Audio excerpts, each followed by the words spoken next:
نہ کوئی غم کرو نہ خوف، خوشیاں مناؤ جنت کی جس کا تم سے وعدہ کیا گیا تھا۔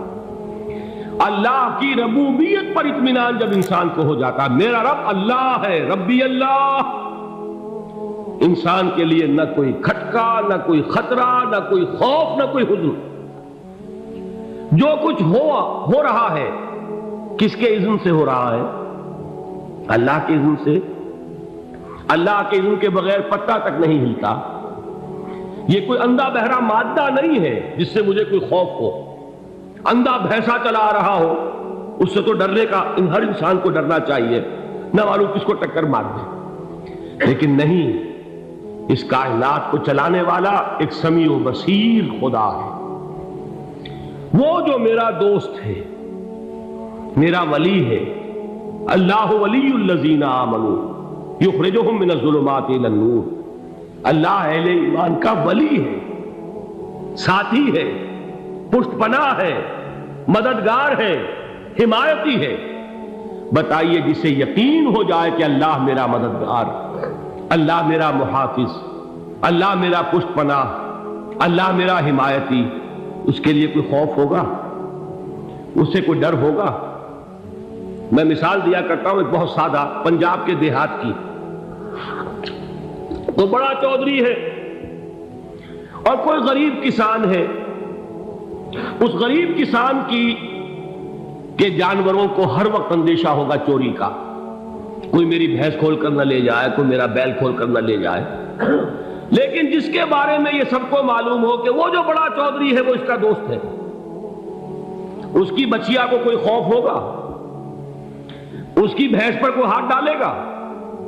اسے کوئی اندیشہ ہوگا؟ نہیں۔ کیوں؟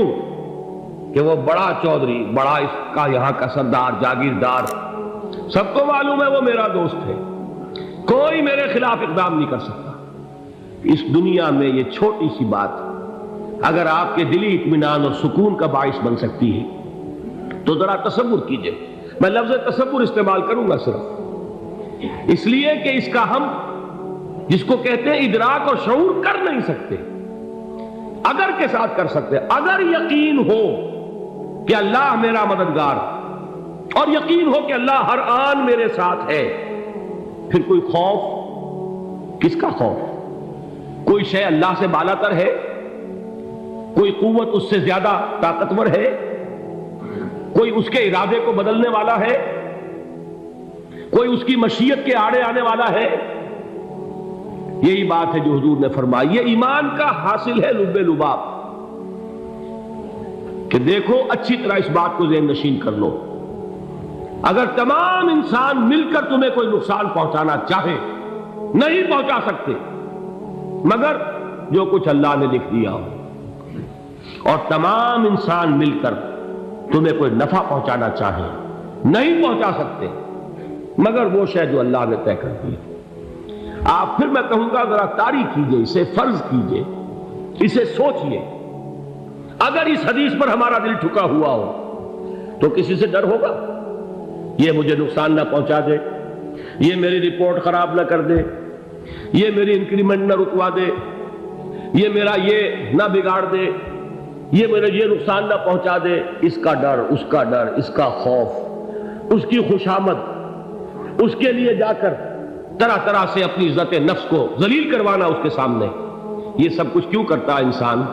جب سمجھتا ہے کہ اس کے ہاتھ میں میرا کوئی نفع ہے، اس کے ہاتھ میں میرے لیے کوئی ضرر ہے، یہ مجھے کوئی غضب پہنچا سکتا ہے، یہ مجھے کوئی نقصان پہنچا سکتا ہے، یہ میرا کوئی کام بنا سکتا ہے، یہ میری کوئی ضرورت پوری کر سکتا ہے، اسی کا نام شرک ہے۔ جہاں آپ نے یہ سمجھا کہ غیر اللہ کے اندر کوئی طاقت موجود ہے، وہی شرک ہے۔ بتوں سے تجھ کو امیدیں، خدا سے نومیدی، مجھے بتا تو صحیح اور کافری کیا ہے؟ شرک تو یہ ہے۔ جس پر بھی تمہیں یہ خیال ہے، کلمہ ہے یہ کلمہ سوم، لا حول ولا قوت الا باللہ، ذرا اس پر دل کو کبھی اگر آپ تصور کریں، پھر فرض کریں، دل ٹھک جائے اس پر، کوئی طاقت نہیں۔ یہی بات تھی جو شیخ عبد القادر جیلانی رحمۃ اللہ علیہ نے اپنی وصیت میں اپنے بچے سے کہی۔ 11ویں دینے والے ہیں، لیکن حضرت شیخ عبد القادر جیلانی کی وصیت اور تعلیمات کو کتنے لوگ ہیں تم جانتے ہو؟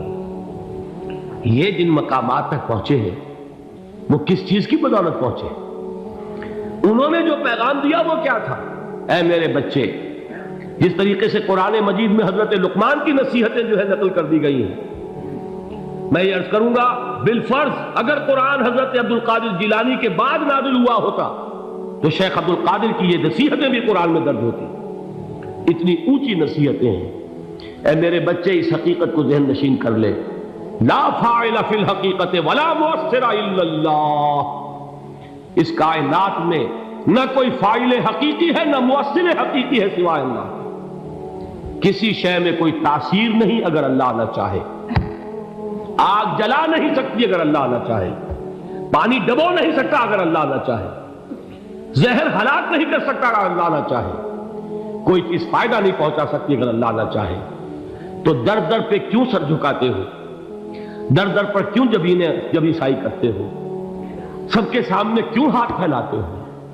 ایک اللہ سے مانگو، ایک اللہ کے سامنے زمین پر اپنی جبین رکھو۔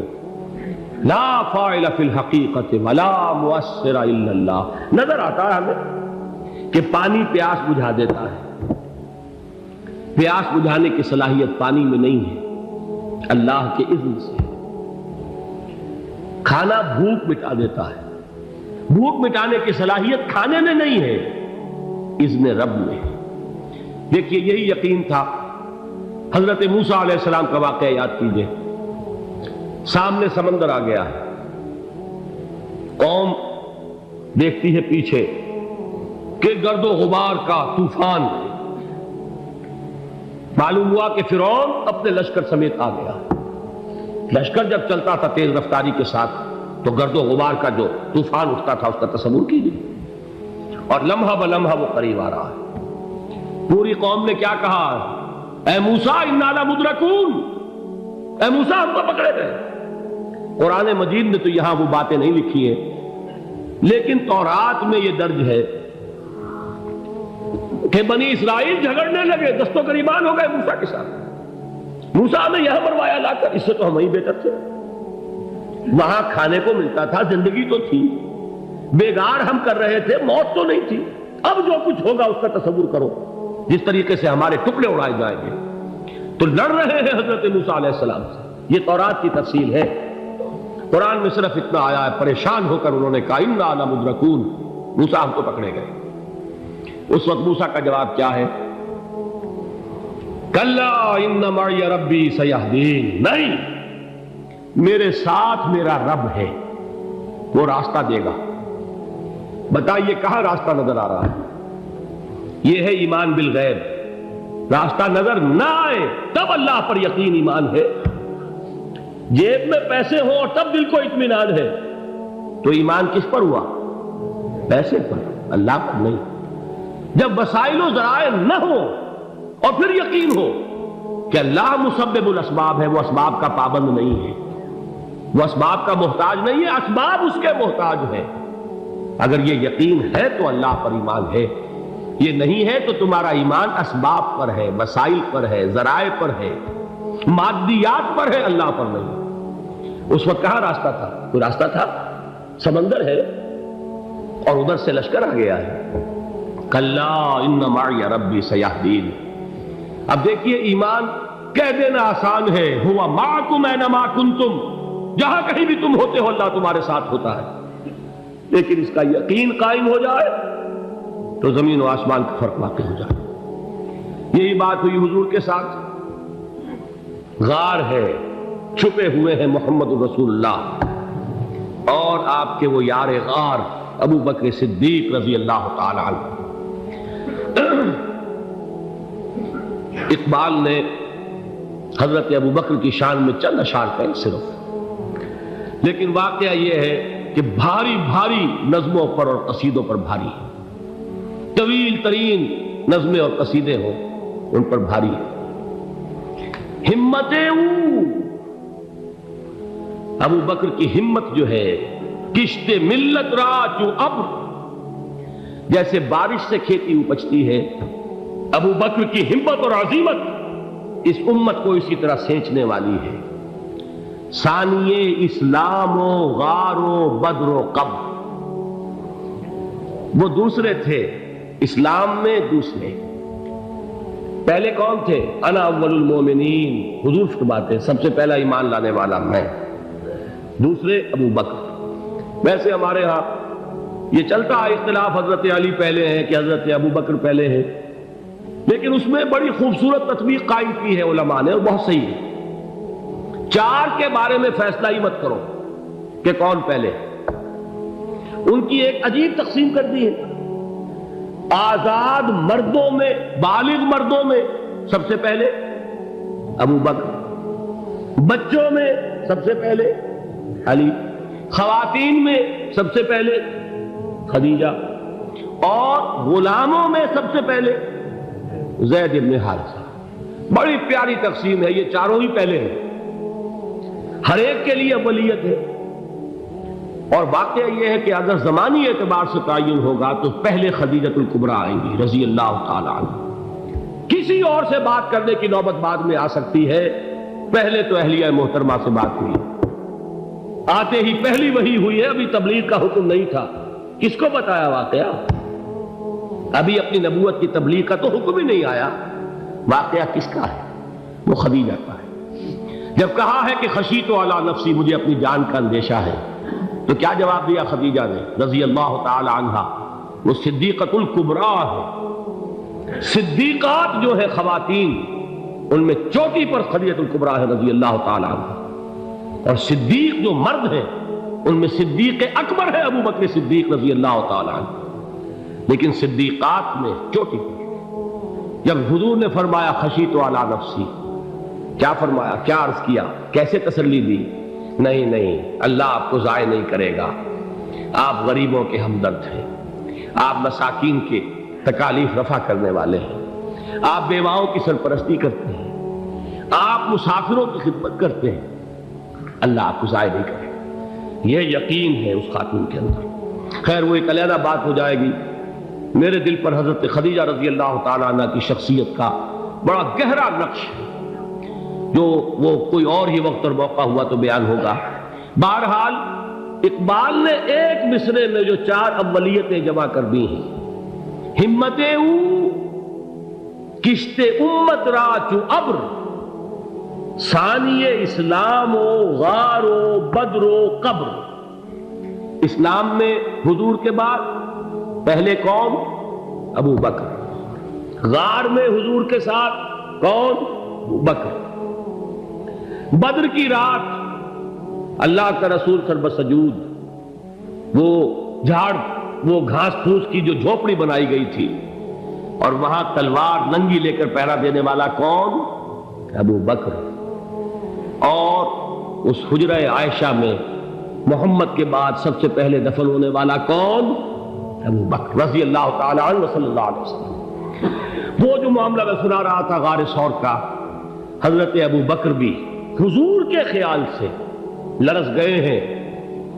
آپ کو یاد ہوگا کہ جا کر پہلے تمام جتنے سوراخ تھے انہیں بند کیا ہے، ایک سوراخ رہ گیا تھا جس کو بند کرنے کے لیے کوئی کپڑا نہیں تھا، وہاں اپنی ایڑی رکھی ہے، تب کہا ہے حضور سے تشریف لائیے، اور اپنے زانو پر حضور کو لٹایا ہے، اور وہاں کسی موذی جانور نے کاٹا ہے، حضور کی آنکھ لگ گئی تھی، اس وقت اس بل کے اندر جو بھی بچھو ہے کیا ہے واللہ عالم، اس نے کاٹا ہے، اس کی تکلیف کی وجہ سے ابو بکر کی آنکھوں سے آنسو ٹپک گئے، حضور کے چہرے مبارک پر پڑے ہیں، تو حضور جاگے ہیں، معاملہ کیا ہے؟ ایڑی نہیں ہٹائی وہاں سے، مبادا وہ جانور وہاں سے نکل کر محمد الرسول اللہ کو کوئی گزن پہنچا دے، ابو بکر کی ایڑی ہے، جس طرح چاہے کھا لے، ختم کر دے، جان نکل جائے تب کوئی آنچ آئے محمد پر تو آئے، لیکن جیتے جی نہیں۔ وہ ہے ابو بکر حضور کے خیال سے۔ اس وقت حضور نے پھر اپنا لعاب دہن لگایا ہے، اور اس سے پھر آپ کی تکلیف ختم ہوئی۔ جیسے خیبر میں حضرت علی کی آنکھ دکھ رہی تھی، اس کو جو شفا حاصل ہوئی ہے وہ بھی حضور کے لعاب دہن سے ہوئی۔ تو بہرحال اس وقت انہوں نے کہا ہے کہ اے نبی یا رسول اللہ، اگر اس وقت ان میں سے کسی نے غیر ارادی طور پر بھی اپنے قدموں کی طرف جھانک لیا تو پکڑے جائیں گے، کیا جواب تھا اللہ کے رسول کا؟ لا تحزن ان اللہ معنا، اللہ ہمارے ساتھ ہے، کیوں گھبراتے ہو ابو بکر؟ یہ ہے ایمان باللہ، میرا مالک اللہ، میرا رازق اللہ، میرا محافظ اللہ، میرا مددگار اللہ، میرا پشت پناہ اللہ، میرا دوست اللہ۔